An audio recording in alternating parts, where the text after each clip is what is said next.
Go. It's 6:45. This is the City of Brainerd Safety and Public Works Committee. All members are present. I know I have one thing to add that I asked Mr. Halstetter to put on there, and that's brush pickup. That's for item number 5. Okay, good.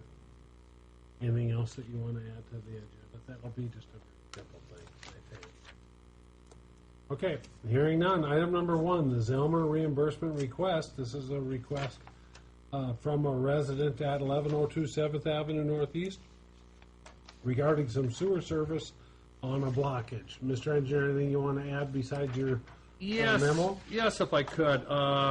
This morning I received a call from a representative from SCR in St. Cloud, and they weren't real happy that I commented that they misdiagnosed the situation at the property. And with that, they explained that even though they billed the property owner for a diagnosis, their diagnosis isn't the same as what I would consider a diagnosis to be. Typically, I would consider if they diagnose the situation to determine where the blockage was, either in the city main or in the service. In their particular case, they do not. Their diagnosis was whether or not the blockage was inside the house or outside the house. As plumbers, they do not do anything for blockages outside of the house. They only deal with blockages inside. So it was explained to me then that when they were called, they showed up at the house, determined that the blockage was outside of the house, and informed the property owner that they needed to hire a different contractor to deal with it. I might even be wrong with that. They might have just said that they couldn't deal with it and left it to the property owner to decide what to do. So I just wanted to make that clarification. But then with that, with the rest of the write-up, we still are a little bit concerned about the precedent that would be set by a property owner calling for services, then asking for reimbursement when they should have simply called us first. Okay. Mr. Borkenhagen. My only question here is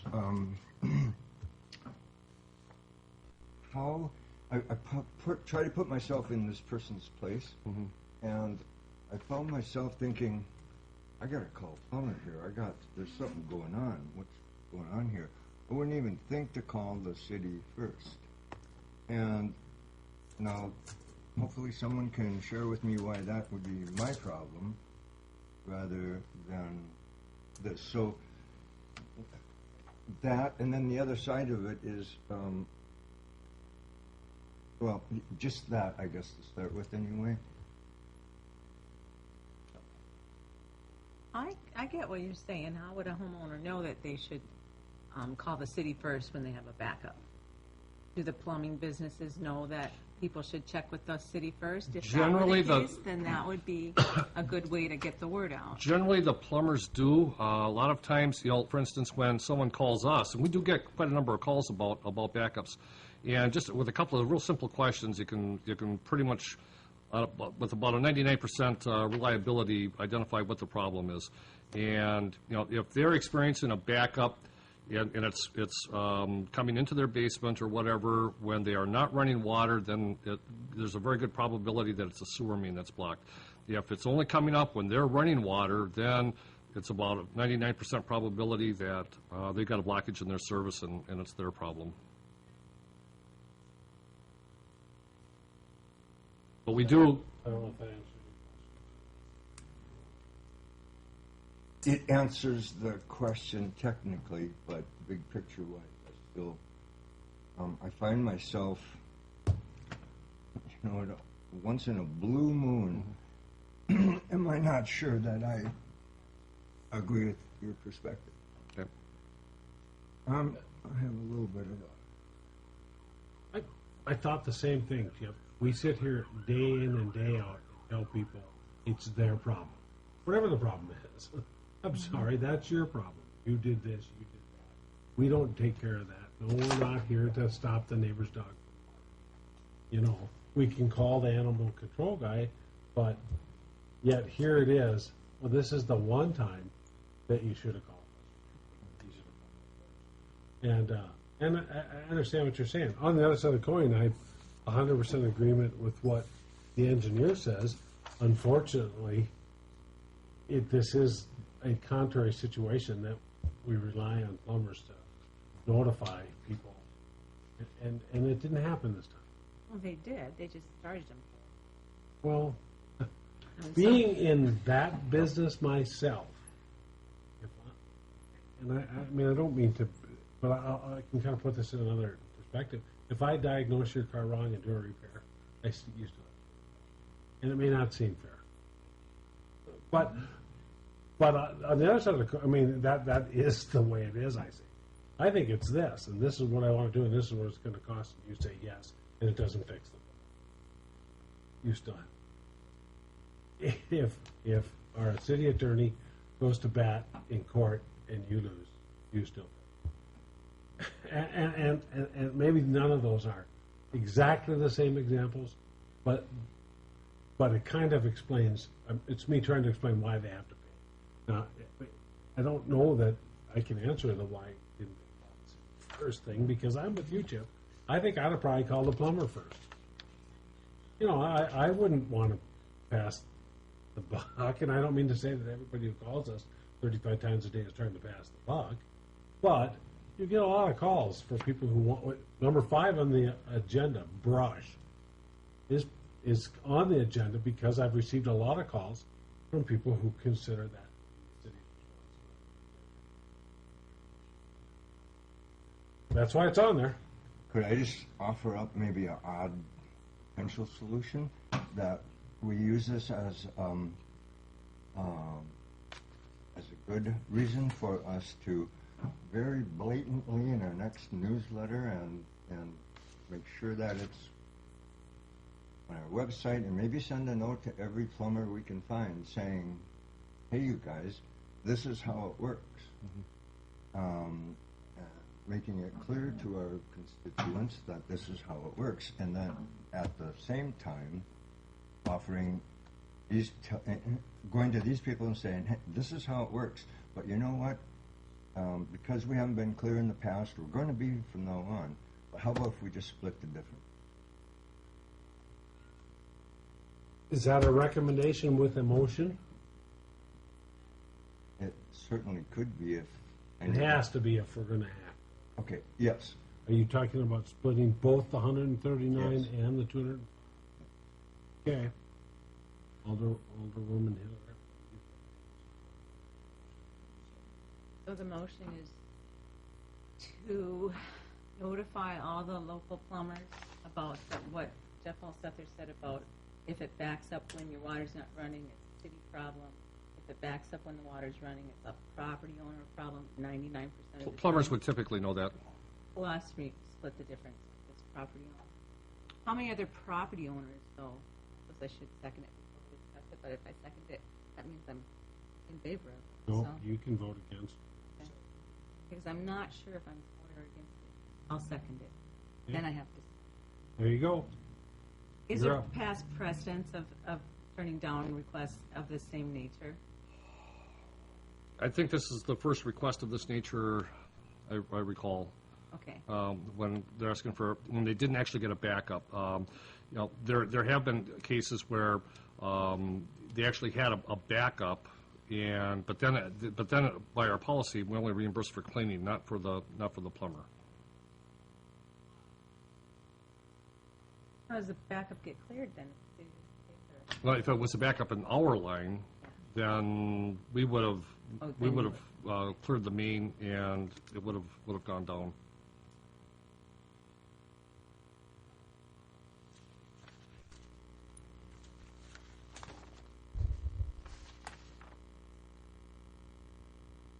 Anything else? While you're wool gathering, I'm going to vote against. And not because I don't think it's a good idea. I think it is a good idea. I understand what you're saying. I'm just concerned that if we start doing this, I can see not only plumbing issues, but a whole gob of issues coming down the pike. Where I called this contractor, had the work done, and it turns out, you know, that that I think you just don't want to open that door. Even though it's unfortunate, it turned out that it was in the line. I think we have done a lot for people under other circumstances, particularly as Engineer Halseth said, when we have backups in basements due to city line. We've done a lot of stuff when there's been damage to it. But I don't think we've ever paid for it. For whatever reason, and I'll use the word misdiagnosed, or at least didn't notify homeowners of what arguably should have been common knowledge.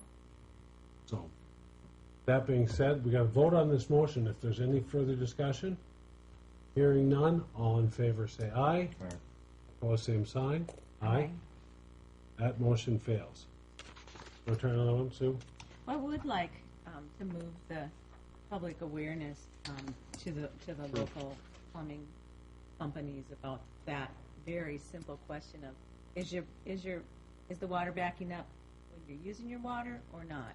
Because that would have saved the $300 and some that this property owner incurred wrongly. I agree wrongly, but it isn't our place to make it right. Yep. That's my motion. That was Second. okay. All right. Any further discussion on the public awareness? All in favor say aye. Aye. Opposed, same sign. Motion carries.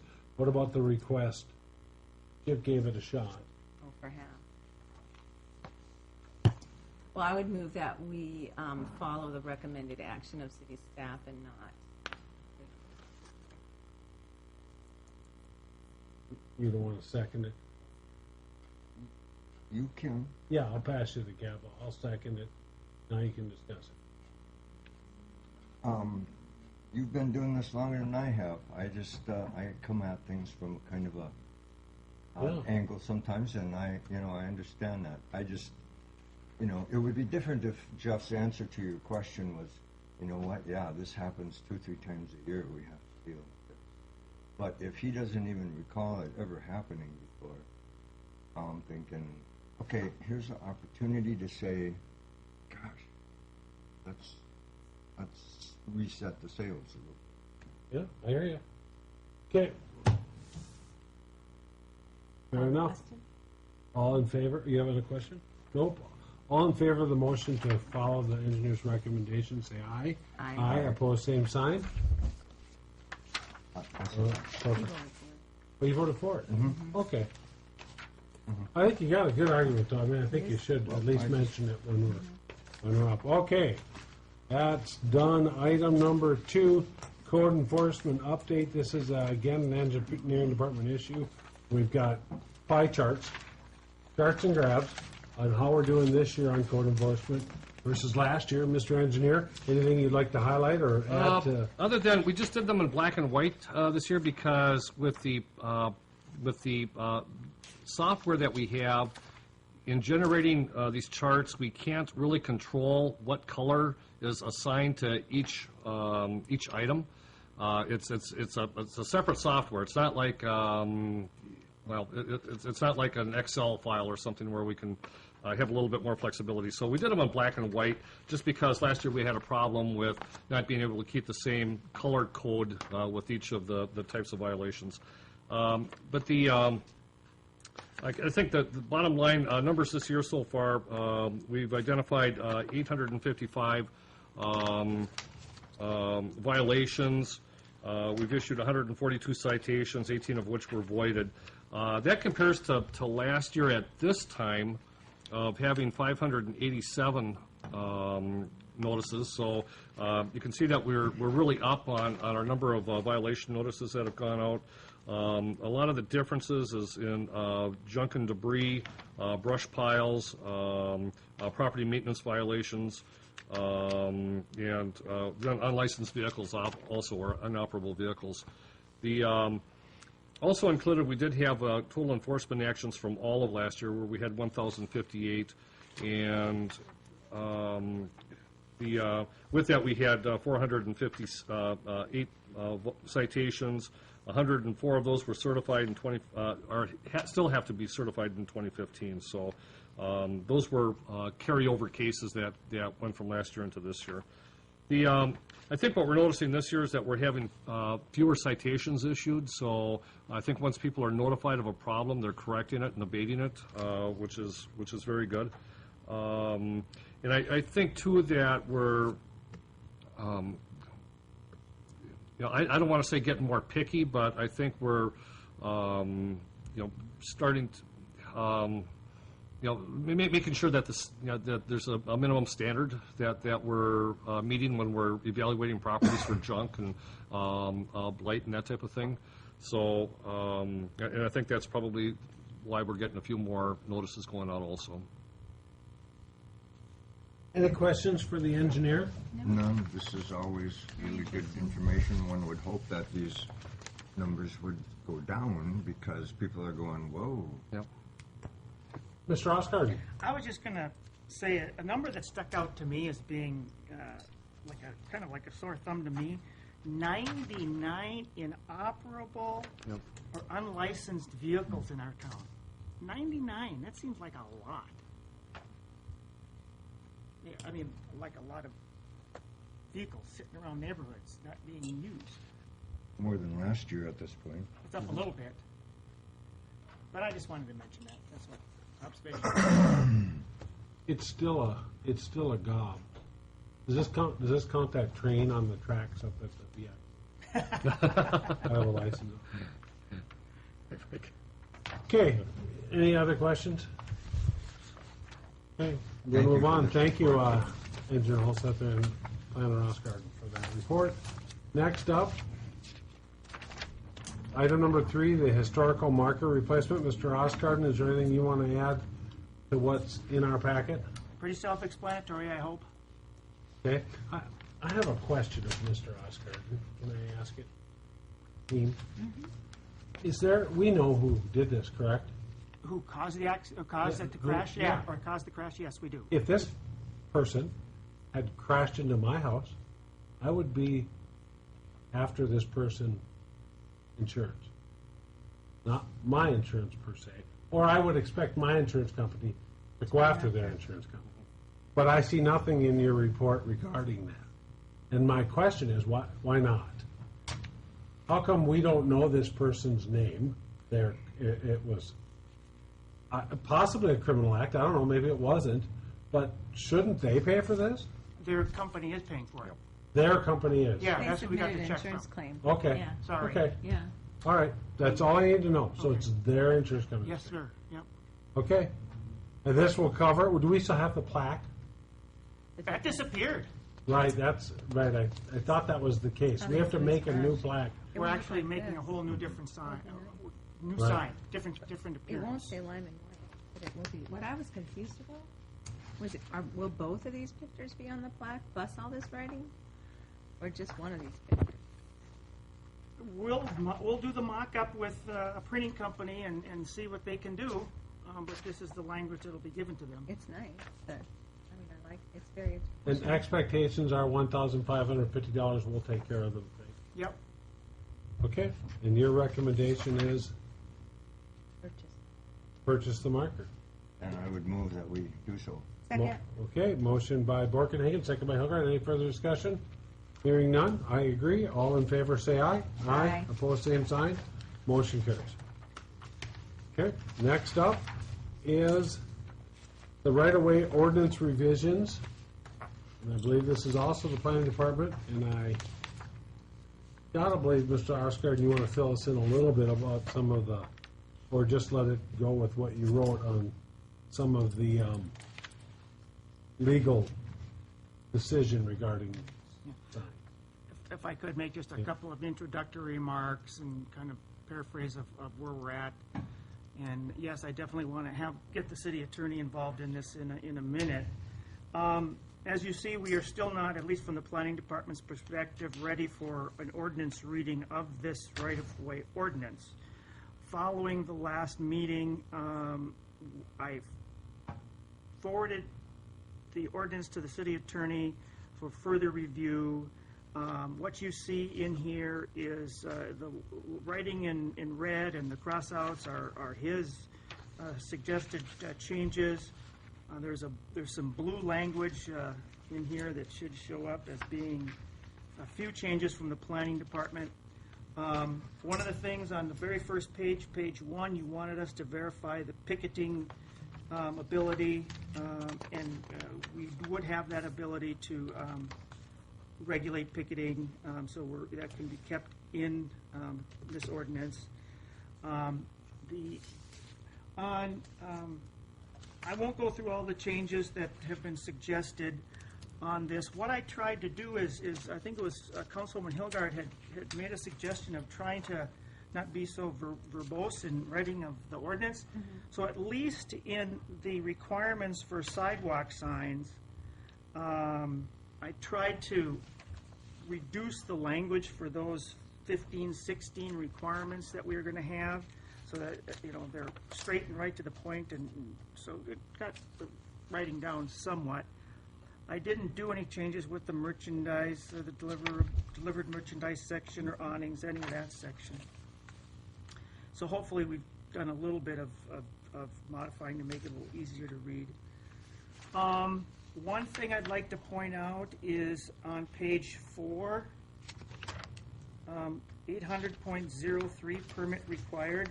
We got into a little discussion last time about obstruction permits, and the city attorney or city engineer was asked if we've ever issued an obstruction permit, and to your recollection, we had never done that.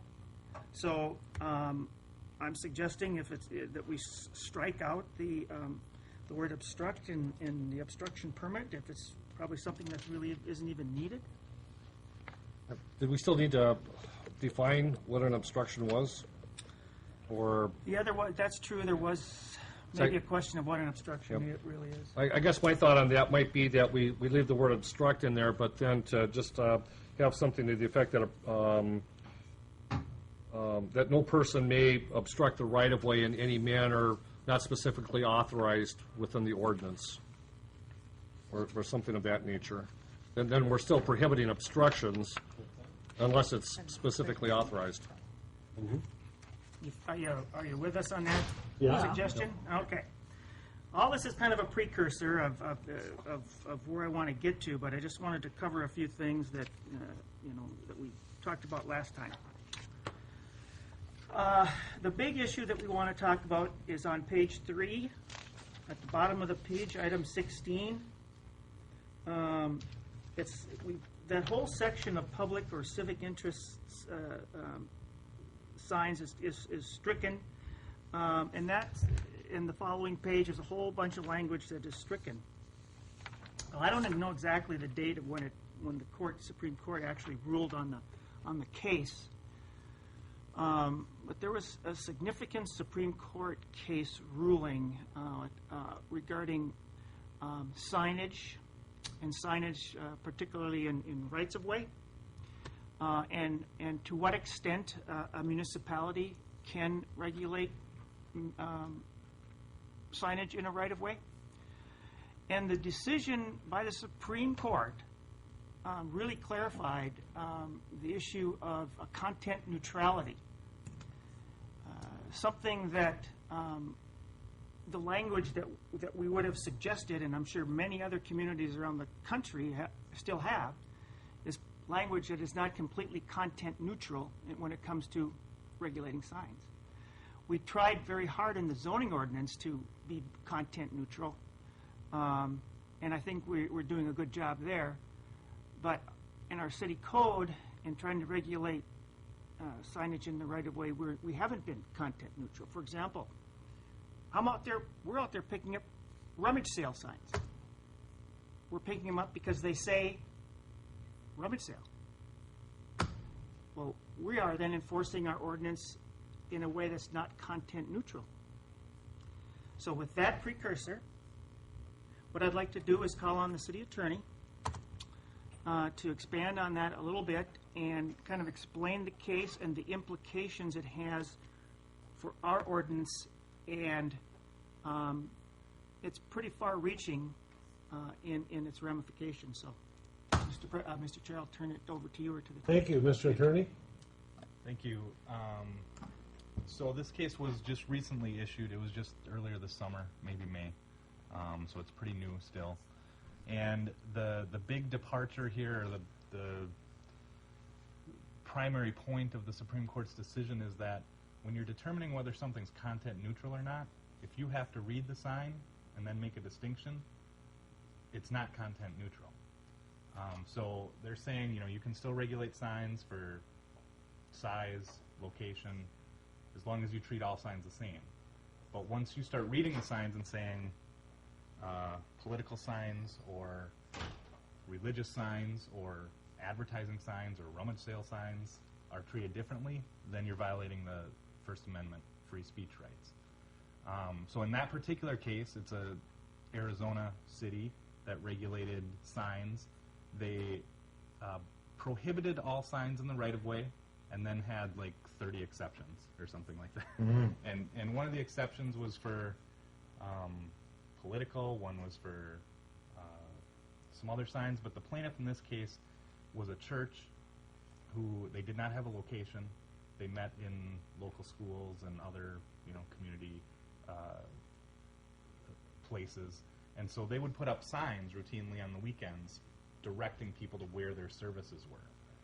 And so they're directional signs, which was another exception. But they had to be smaller, and they were limited in time to a smaller time frame than other signs. And they had violated the city's ordinance a couple times. They got some citations for that. They challenged it and said this is an infringement on free speech rights.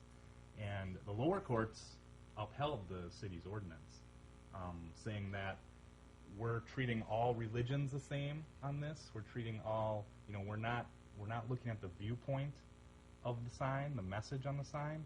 But the Supreme Court then, like I just said, overturned it and said, if you need to read the sign to determine how you're going to treat the sign, it's content-based. So the important factor with that is if it's content-based, then it's the strictest scrutiny that the courts will apply, and that means there has to be a compelling government interest, and the regulation has to be narrowly tailored to allow alternative communication and other things. But it's the absolute strictest scrutiny, and the courts did strike down that ordinance. So the issue then in looking at what we're proposing here, so previously we didn't have anything in the right-of-way ordinance, or we currently don't have anything in the right-of-way ordinance about these signs really. And we're looking at putting something in. And so in accordance with the Supreme Court's decision here, I kind of went through and struck out all the places where we're distinguishing between commercial or non-commercial signs and advertising signs, public or civic interest signs. And so what that leaves us with then, as we're considering what language to put into our code here, is we can't kind of pick and choose which signs we want to allow and which ones we don't, or we want to allow some for different periods of time or different sizes. It's kind of you allow one in, you need to allow other signs of the same size and in the same locations, things like that.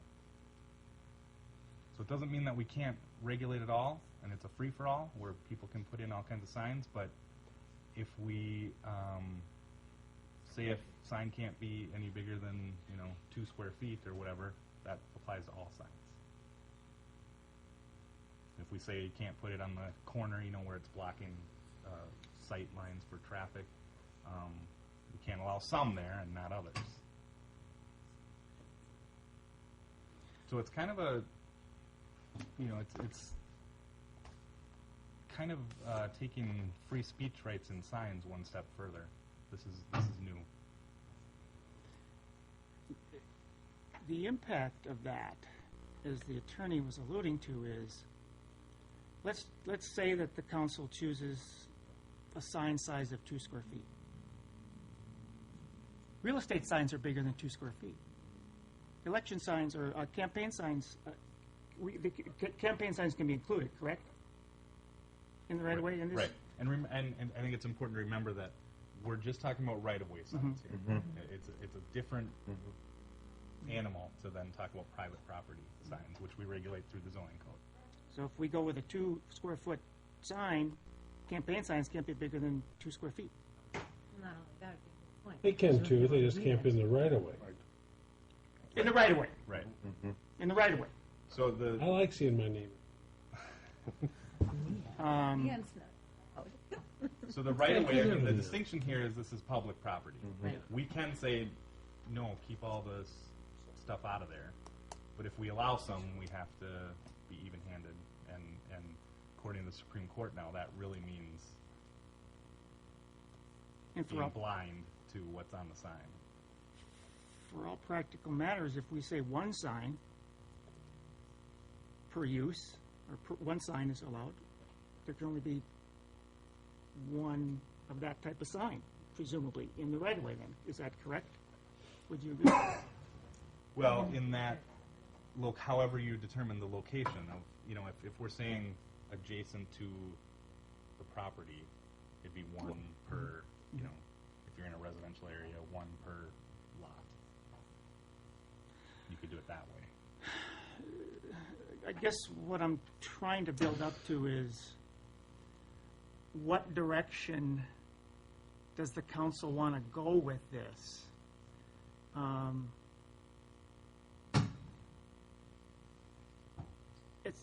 It might not be as black and white as this, but I kind of see it as an all or nothing scenario. There's no middle ground on this, so to speak. I don't understand what you mean.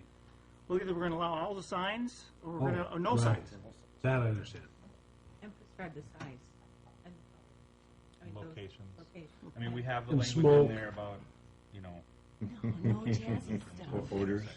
Paper flags, balloons. Could some, Can't have odor. Can't have a stink sign. right, no scratch and sniff signs? Or brochures. Could, scratch and sniff. could one way to approach this be, I still like the idea of a little sign out in front of the shop that says, free ice cream cone for the kids, or whatever.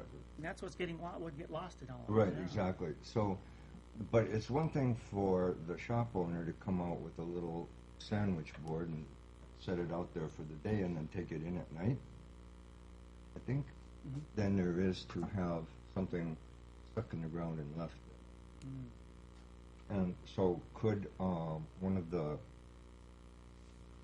things that help us navigate through this be that any sign, can't be out at night? Mr. Osgard, I see nothing in here regarding time, The time of day. but I understand Alderman Borgenhagen's comment. It certainly crossed my mind. I still think there's 3 things we can regulate: time, manner, and placement. So time is one of them. I think so. I would Yeah. always defer Yeah, that. I We're think so. opening new ground up here. Of course, it's an enforcement issue too. Well, Because now Exactly. you're talking, Exactly. this at closing four. time, who's driving around checking the signs? Well, Mr. Osgard and I had this email conversation, which I've been dying to share. And that's that right now, the current ordinance says no signs in the right of way. Pretty simple, meets all the criteria of the Supreme Court, and yet we do, I don't know if we don't or we can't, probably a combination thereof, enforce that very simple one-line. And I don't mean to look at Mr. Osgarden, because possibly we just don't have the funding to do it. And by making the machine more complex, I don't know if we're going to make it easy at all with any of this. If it's a time thing, if that's the only line that we change, instead of no signs in the right of way, we say no signs during the dark. Now you're asking city staff to go out at night what can't be done in a 24-hour day now must be done in 12 hours of off time. And so that wouldn't be a very practical Well, thing to make, would it? arguably, this whole thing is not a practical thing because of enforcement, because we can't enforce it now. And it's real simple. Go ahead, Mark. With all due respect, I think we can enforce it. We don't. That's true. Okay. You understand the And difference. there's several reasons why it's not happening. However, we have planning department, the building department, we have the police department, we have CSOs, we have the street department, we have parks department. They're all out in the city every day. Every department going to and from someplace. With all those departments knowing that the council says we're going to maintain that policy of no signs, and if the staff of those departments were directed to pick those signs up because the council is saying no signs, I don't see why it can't be enforced. That's my position. Do you think 4.5 pages of exceptions or rules will make that easier or more difficult? More difficult. Absolutely. Okay. You're not really looking for us to move forward with this evening, correct? No, it's your pleasure if you want to. We asked you to do this. Yep. I think we owe Mr. Osgard an answer. That's what I think. I think About we- proceeding with a. About proceeding with this, changing it, tweaking it. You got to hear Eric. We asked him to do this. I hope we didn't do it just for the fun of it.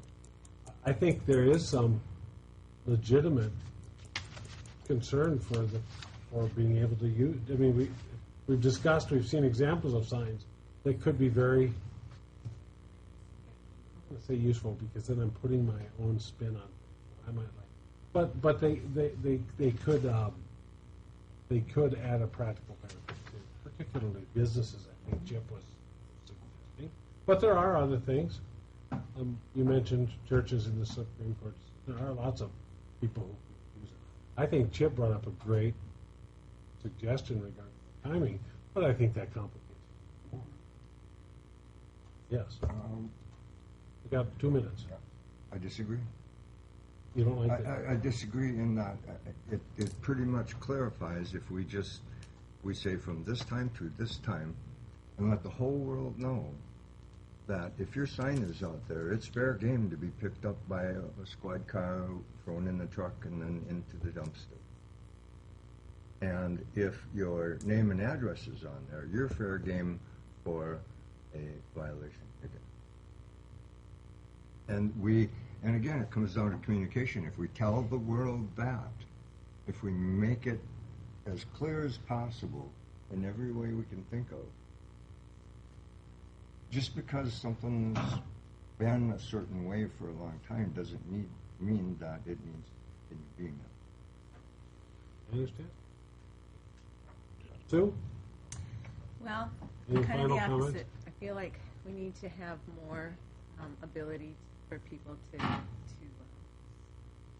advertise. Or, I mean, I think about the open house signs on the corners for all the houses that are on the market right now, and those that have to be picked up every night at dark and put back out. That's kind of ridiculous. I mean, there's just a lot of things that have benefit in signs being there, and to say that for 16 hours you can have a sign, but then for 8 hours it has to be gone every day doesn't make sense. Even if it were a simple rule, it's not a practical rule. So I'm more in favor of the way that this came out with all the lines in it, because I feel like it's much more liberty based, and people have some freedom to put the word out about whatever their topic is. I hate to admit it, but I got just a little bit hung up. We've got the red crossed out, we've got the blue crossed out, there's a black one or two crossed out, and after a while, I really didn't know for sure what I was reading. that's probably my problem. Would it be possible to get a copy of this, just clean, just the way you are proposing that we Edited, consider it yeah, now? without the line. Yeah. Absolutely. And then we can kind of think in between the lines a little bit and see if we can fine tune it more. Absolutely. You guys think we can come up with a recommendation for our partners in the next council meeting? If we could be provided with this, We can. Mr. Oscar, you Soon. get it? even All just an 7 of email. us? Yeah. Okay. That'll be our report this evening on that. As soon as I get back picking up all the garage sale signs, I'll get it. All right. All the right-of-way signs, which are currently right-of-way illegal. Oh, All right, the last thing is brush, and I was particularly, I talked to our engineer.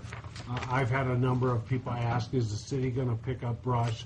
I called the engineer, he said, well, we've never done it, or it's not our plan at this time to do it.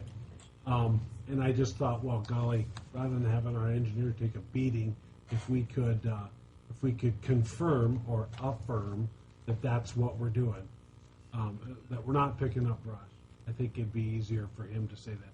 He could then say the council has determined that we're not picking up brush, or not. But that's what I'm looking for. Or if you think we should pick up brush, you know, I asked, do we have a chipper? We do. We've got dump trucks. We've got guys that work, but they're all working. As a matter of fact, I know they've been working a lot in Gregory Park, because there's a number of trees down. other park. And other places.